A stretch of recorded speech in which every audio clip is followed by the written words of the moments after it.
Bonjour à toutes, bonjour à tous. Donc la vidéo cette fois-ci, ça va être le volume 3 du vide-grenier du dimanche 1er avril. Vu que j'avais acheté énormément de films, je vous avais dit que ça ferait l'objet de 3 vidéos. Là on arrive à la dernière, donc on va commencer tout de suite avec une petite dédicace à mon pote Rémi de Steelbook Paradise. Avec ce fameux Vampire de John Carpenter avec James Woods. Ce film, je l'avais vu au ciné. Je l'avais en VHS. J'avoue que c'est pas pour moi un film de dingue. C'est le début est bien. J'aimais bien le tout début dans l'espèce de saloon quand ils font sortir un à un les vampires pour les mettre à la lumière du jour. Mais j'avoue que voilà, j'ai pas plus de souvenirs que ça. Disons que dans sa façon un petit peu originale, c'est une troupe de chasseurs de vampires déjà, c'est pas un seul mec, et puis c'est un peu à la western, quoi, on va dire. Donc là, une édition très très jolie, enfin très jolie, rien d'extraordinaire, mais une édition collector avec deux films, enfin deux films, qu'est-ce que je raconte, avec deux Blu-ray, notre Blu-ray est dans la pochette, on le voit dépasser. Avec les bonus. Ensuite, un film Toby Hoppers, donc celui qui a fait notamment Massacre à la tronçonneuse, qui est décédé il y a peu. Très très bon film apparemment. Outbreak, je crois que le titre français, ça doit être Combustion, il me semble. Je me dirais, vous les spécialistes de l'horreur, s'il s'agit bien de ça, quoi. Toujours est-il que, en gros, oui, c'est une histoire de mec qui, dès qu'il est à côté de quelqu'un d'autre, enfin d'un gamin, donc dès qu'il est à côté de gens, il se consume dans des gerbes de flammes sans explication. Donc, est-ce qu'il est responsable? Est-ce que c'est un maître du feu? Enfin bref. Je sais pas grand-chose sur ce film. Vous l'avez remarqué, je pense.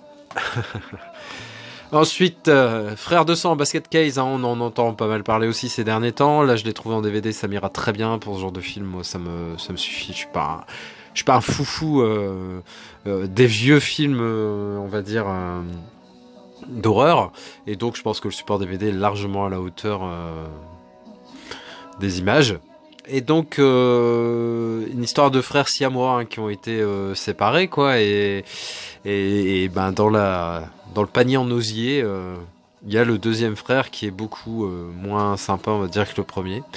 Et ça m'a l'air sympa. Je le connais pas, pareil, ce film, je le connais non depuis des années, je l'ai jamais vu. Donc là, j'ai franchi le pas.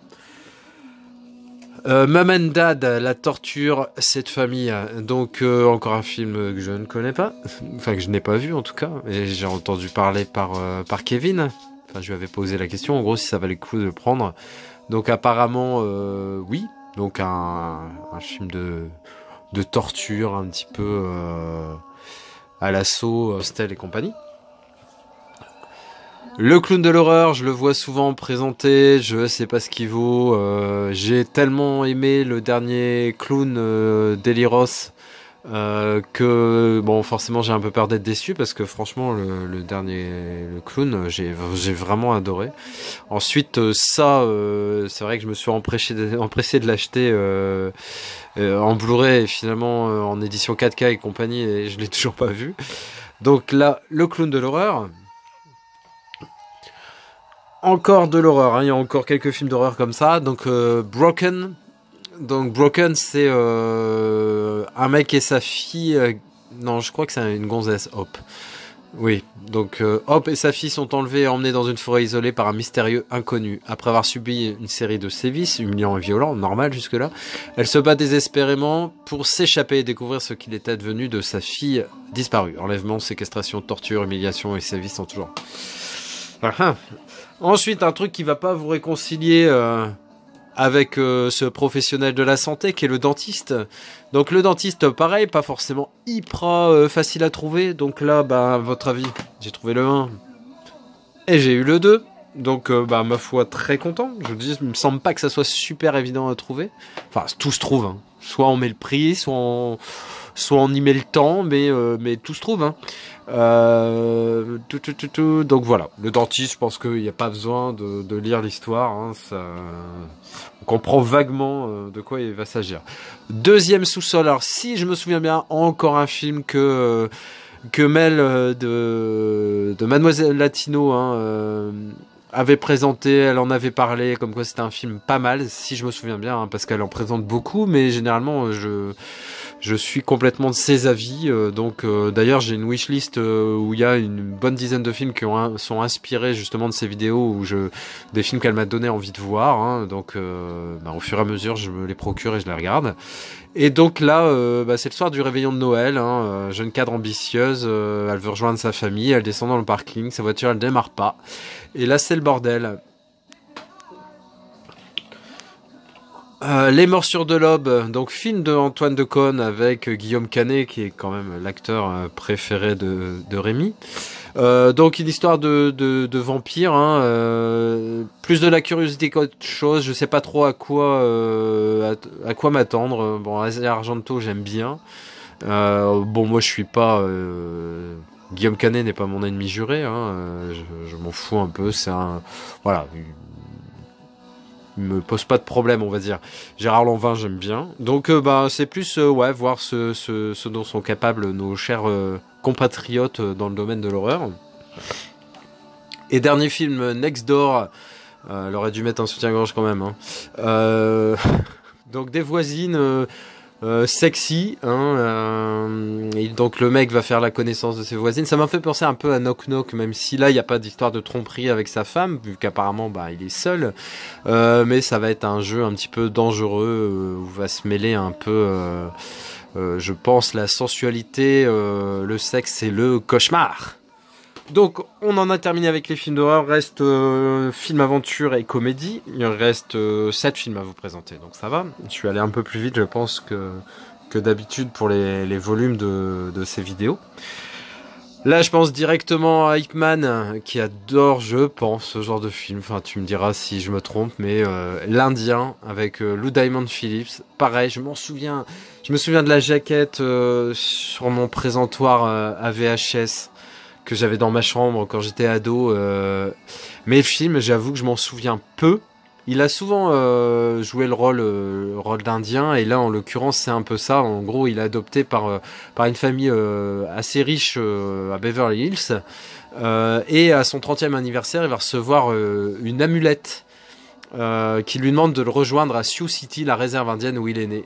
Mais il trouvera jamais sa mère, et lorsqu'il arrive à Sioux City, il apprend qu'elle a péri dans un incendie. Donc il va un peu mener sa propre enquête parce qu'il refuse les tests de police locale. Et voilà. Mais je sais que c'était dans mes souvenirs et tout ça, que c'était un bon film. Et c'est vrai qu'il a eu quelques... Moi je me souviens dans Big Hit, il était excellent. Et il n'y a pas super longtemps dans La Bamba que j'avais présenté aussi, où je l'aimais beaucoup, le Diamond Phillips. Donc on verra. Ensuite, film de Roland Emmerich, Moon 44.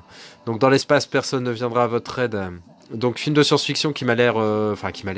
pareil, que je connaissais de vue dans le vidéoclub, mais que j'ai jamais loué. Celui-là, par contre, donc j'en sais rien du tout. Ça se passe en 2038. Donc, voilà. Je vais pas vous lire le synopsis. Si vous connaissez ce film et si vous l'avez aimé, n'hésitez pas à me le dire. Film qui était sélectionné à Voriaz en 91. Là, dès que j'ai vu la jaquette du film, Michelle Pfeiffer, là, avec un petit peu un look Marilyn Monroe, j'ai lu l'histoire et elle m'a séduite.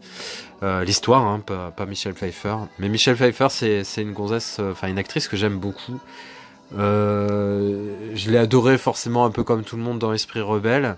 Je l'ai aimée dans Wolf, mais je l'ai surtout aimée en Catwoman quand même. J'ai pas honte de le dire, franchement. Aussi bien en petite secrétaire maladroite qu'en combinaison latex cuir avec les griffes et son fouet. Au contraire, même ça donne deux aspects de la femme assez intéressants. Je m'égare, donc Love Field. Film très très sympa, apparemment aussi avec madame qui est femme au foyer, qui voue une véritable passion pour... Donc lorsque Kennedy est assassiné, ben voilà, elle va se rendre aux funérailles du président et elle va rencontrer un homme noir qui voyage une petite fille triste et silencieuse. Quand Lurene réalise que l'homme lui a donné un faux nom, elle craint d'avoir affaire à un kidnappeur d'enfants. Toutes les bonnes intentions de Lurene aboutissent à un malentendu. Les trio est pourchassé par la police, tandis que naît entre eux une profonde amitié défiant les préjugés raciaux et la transformera pour toujours. Pareil, une jaquette qui m'a tout de suite donné envie. Et puis quand j'ai vu John Goodman sur l'affiche, j'ai dit allez banco. Donc de quelle planète viens-tu? Donc il y a Ben Kingsley aussi je crois. Oui c'est ça qui est au milieu d'ailleurs. Pour sauver sa planète, l'extraterrestre Harold doit aller sur Terre pour trouver une femme à qui il puisse faire un enfant. Sur sa planète, il a été reçu premier à l'examen sur l'approche et la fréquentation des femmes. Mais une fois arrivé sur Terre, il découvre que le manuel sur la femme n'est pas tout à fait complet.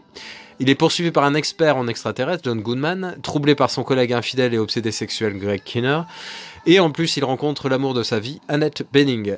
Non, faire un petit tour sur Terre pour se reproduire, ce n'est vraiment pas facile. Il m'a l'air très très sympa. Là j'ai pris ce film déjà pour Tara Red, il y avait longtemps que je l'avais pas vu, et Josie and the Pussycats, c'est l'histoire d'un groupe qui a l'air assez sympa, des filles qui veulent réaliser leurs rêves, hein. Un peu à la... comment ça s'appelait ce film? Coyote Girls et tous ces films quoi. Ensuite un film, c'est un remake, hein, le $1 Million Kid, c'est un remake d'un vieux film... ce film délirant adapté d'un célèbre roman, autant pour moi. Donc une course-poursuite incroyable qui va ravir toute la famille avec une histoire, bah oui, d'un ticket de loterie qui vaut $50 millions et qui va passer un peu de main en main et ça va être bien compliqué. Et le dernier film, c'est Dudley Moore que j'aime beaucoup, Patsy Kensit pareil que je trouve génial. Donc c'est Méli-Mélo à Venise. Une histoire qui m'a l'air bien sympa. Dudley Moore, c'est vrai je sais pas s'il est décédé ou pas, mais il avait cartonné dans les années 80 et puis après, franchement plus rien. Enfin après je peux me tromper ou je suis passé à côté. Hein.